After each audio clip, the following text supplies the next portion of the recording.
Hi everyone, and welcome to Protocol 36. Spider-Man Into the Spider-Verse is to many people their favourite Spider-Man film ever, and arguably the best one. And with Spider-Man No Way Home just around the corner, another Spider-Man movie dealing with the multiverse, it's time to look at the Spider-Man comics that ultimately inspired the film, looking at the overall story, character moments, visual references and more that was brought over from the books to the film. But before we get started, if at any point you enjoyed this video, I'd really appreciate if you could drop a like, as that would really help out the channel. Thank you. Alright, let's do this. Starting off with some of the obvious, like Ultimate Comics Spider-Man, which of course is the one the film borrows heavily from, as that was Miles' first comic book run as Spider-Man, which shows how he got his powers in the Ultimate Universe, as well as becoming Peter Parker's successor as the Web Slinger. As in the film, not only do we get to see the Spider Bite, his relationship with Uncle Aaron, which we will be talking more about, but also little moments like the 42 Lottery Ball that helped him get the final spot in Brooklyn Vision Academy, which is the exact same school Miles goes to in the comics, and was the exact same way he was able to get in. The spider that eventually bit him was also labelled 42, also a small detail from the source material, as the number was attributed to Jackie Robinson, who wore the number 42 on his baseball jersey. But of course the biggest parts Into the Spider-Verse takes from that run is of course his origin story, where in the film he leaves school to go to Aaron Davis's place to spend some time with his uncle, leading to them going to an abandoned subway tunnel, freely graffitiing together, resulted to a genetically modified spider finding and biting Miles, eventually giving him his powers, which also happens in the first issue of Miles' run, Ultimate Comics Spider-Man issue 1, where Miles also goes to Uncle Aaron's place, but instead of going to an abandoned subway tunnel, he gets bitten by the spider at Davis's home, because as the Prowler, when he stole from Oscorp, he accidentally took the spider, which crawled into his bag. The spider is from Alchemex, from a different universe in the film, instead of Oscorp, which is the case in the Ultimate Universe. When Miles gets his powers in issue 2, he's shown running away from his father and Uncle Aaron because of the argument they had, which scared him. But when he's running, he jumps over a massive TV. This panel was somewhat adapted in the film, where Into the Spider-Verse's Miles Morales runs when he finds out he has spider powers, but instead of jumping over a TV, he jumps over a car, with a crowd of people also watching him in both stories. Both versions of Miles also didn't want powers, but got them anyway, leading to them being afraid for different reasons. Miles is also able to do stuff Peter Parker can't, like venom strikes and camouflage, which we also see him doing in the film. There was even one moment where he tries to show Genki that he could camouflage but fails, which we also see him doing in front of the spider people in the film. The death of Ultimate Spider-Man was also one of the film's biggest inspirations, where we see a younger Peter Parker being killed by Kingpin in Miles' universe, and Miles watching in the distance, knowing that he can't do anything about it. In 2009's Ultimate Spider-Man issue 160, Peter was also much younger when he died, only being 16 instead of 26, and was killed thanks to a bullet he took for Captain America in issue 157. Later on, he fought the Sinister Six, including the Green Goblin, who was the last foe he faced before dying, and the film gave a little nod to that, but having Norman be one of the reasons why he died. In the comics, he died surrounded by his friends and family, like Mary Jane, Aunt May, Gwen Stacy and Johnny Storm, but in the film he died surrounded by his enemies, unmasking him while he was in critical condition. Something also worth mentioning is the fact that Peter is blonde in this universe to differentiate him from Peter B. Parker, who will later show up, an element borrowed from Ben Reilly, who was a clone of Peter in the comics, but dyed his hair blonde. Even though we don't see Miles in issue 160, where Peter dies in the Ultimate Comics, in Ultimate Comics Spider-Man issue 4, it was revealed that Miles was present when he was killed and felt that he could help, making him feel somewhat responsible for his death. In the same issue, Peter's identity gets revealed after he died, and a funeral was organized for him, which had the entire city attend to it, paying respects to their hero, which Miles was also present for. All of this the film heavily borrowed from their story. Miles also buys a Spider-Man Halloween costume, which he uses before wearing his classic black and red suit, also something from the comics, just that Genki is the one who bought it for him. Talking about how he gets the classic suit for a moment, in the comics Miles gets his suit from S.H.I.E.L.D. after he helped defeat Electro in Ultimate Comics Spider-Man issue 5. While in the film he gets one of Peter Parker's suit from Aunt May and spray paints black and red over it to make his classic suit. However, like issue 14, Aunt May in the film did give Miles Peter's web shooters. The Prowlers and Miles' rivalry was really different in the film compared to how it was in the source material, where even though they were rivals for the majority of the film, Aaron doesn't find that Miles is Spider-Man until much later on, while in the comics he already put 2 and 2 together when talking to the Tinkerer, and tries to use Miles to get what he wants, while also wanting to train him. But in the film, Aaron wants Miles to continue to be Spider-Man. Speaking of Aaron's death,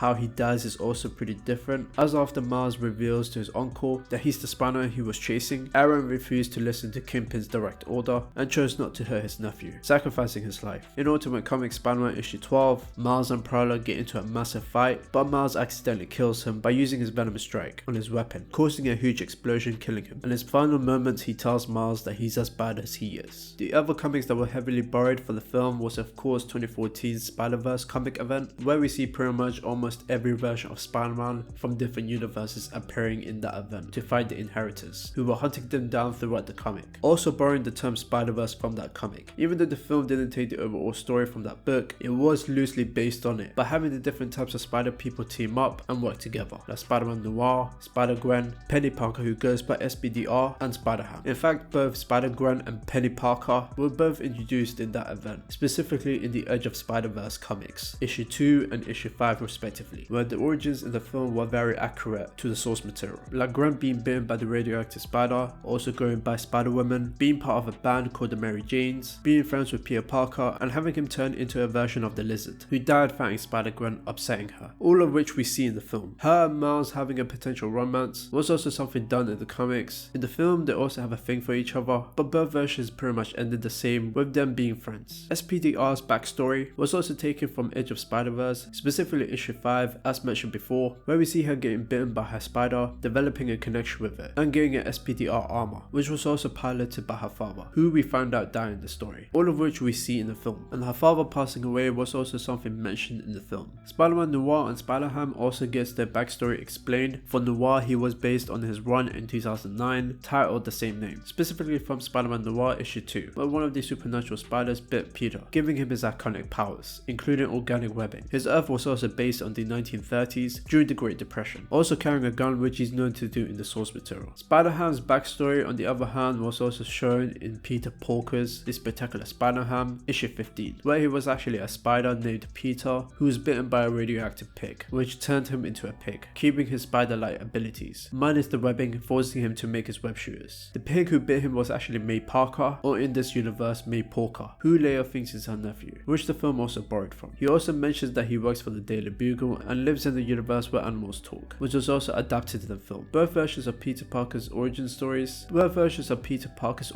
based on the comic he first appeared in, Amazing Fantasy 15, even showing Uncle Ben's death in Miles' universe and telling young Peter with great power comes great responsibility. We also hear Peter B. Parker's Uncle Ben dying. Even Noir also mentioned his Uncle Ben, who also died in his universe, but how he died was very, very different and dark. All of the Spider people also look exactly like they do in the source material, with the exception of Penny Parker, who her SPDR armor was reimagined for the film. Both versions of Amazing Fantasy 15 and Amazing Spider-Man issue 186 also show up in the film, and the film also shows the comic code of authority in the beginning, which is something almost every Marvel and DC comic had back in the day, to show parents that it was safe for children to read, banning violence, inappropriate stuff and more. One of the comics the film also borrowed from was the 2012 Spider-Man Limited series, where 616 Peter Parker goes into the Ultimate Universe after fighting Mysterio, where he finds and meets Miles Morales, who was still new into being Spider-Man. Of course, how he meets Miles and gets to his universe in the film is completely different, but his first interactions with Miles was pretty similar to that run, like Miles finding out that this is a version of Peter Parker, using his venom strike to knock him out, and using Peter's web shooters to get away from him, which was still attached to his unconscious body. One of the other things taken from that run was the moment Peter B. Parker finds out the fate of the Peter Parker in this universe, who he finds out was younger than him. One of the other things also taken was when he reluctantly visits Aunt May, who lost her nephew. In the Spider-Man comic, May thought 616 Peter was a lunatic, disrespecting her nephew. Even her and Grant start beating on him, thinking that this is some type of joke, but later realizing that this is actually Peter Parker from a different universe. While all of that doesn't happen in the film, Aunt May already knows that this is a version of Peter Parker, thanks to her already meeting Noir, Penny, and Spider-Ham. 616 also sees a version of Mary Jane in Miles' universe, while in the film Peter B. Parker disguises himself as a waiter and meets Mary Jane there, both versions having somewhat of an awkward moment. Talking about other moments taken from the comics, Kingpin is of course married to Vanessa, like he is in the source material, and have a son together called Richard Fisk, both of whom we see in the film in flashbacks, but were killed. In the comics, Vanessa did die due to a terminal illness in Daredevil issue 93 from the 1988 run, but she was later brought back, of course, because this is comics. A version of their son Richard was actually killed in Punisher Max issue 5, where as a child child, he gets his throat sliced in front of his parents. Yeah, it was not only different, but also really grim. And Fisk's reaction was also very different, as he didn't care in the comics, and even told Vanessa they will have another kid.